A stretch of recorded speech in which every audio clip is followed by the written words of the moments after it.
по едномесечниот пост во кој верниците се воздржуваат од храна и пијалоци од зора па до заедисонце. Денеска во сите џамии се слави утрински бајрам намаз.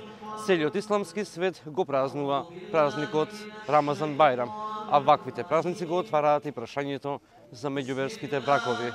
Одлуката за стапување во брак е врзана токму за овој мал, но драгоцен предмет. Пред 2 години Нора Шакири и Марко Марковиќ го кажале судбоносното да и љубовта ја кронисале со брак. Велат, ако има разбирање и љубов, нема етнички ниту верски поделби.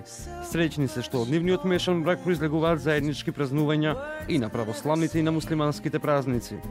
Јас сум муслиманка, се радувам многу на празници, многу си ја почитувам и си ја сакам својата вера, а исто толку ги почитувам и ги сакам и другите вери.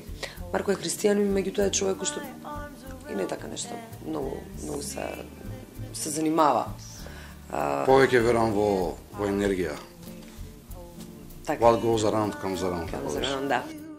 И покрај општествената поларизација, верските бариери и притисоци за нив заедничкиот живот и почитувањето е светост.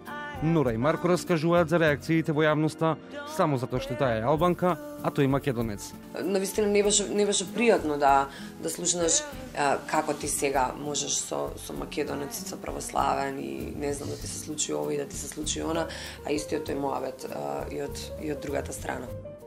Мене ми е кеф што имам поред себе, знам каков човек, каков другар имам, каква жена имам поред себе, така да знам дека ќе одиме далеко, барем до 100-та. Но велат дека силно верувале еден во друг и не попуштиле и покрај предрасудите.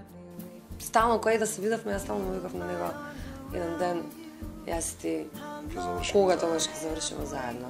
А за тоа која е нивната трета религија се едногласни – музиката. Не знам. Рок-н-ролот ни е, ајде да не го кажаме, религија. Да. Јас во тоа верувам. И до тоа се држам, на другото.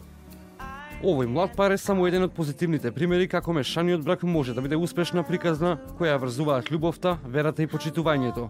Порачуваат граѓаните повеќе да мислат на заедништво отколку на политика, бидејќи со љубов се градат сите мостови.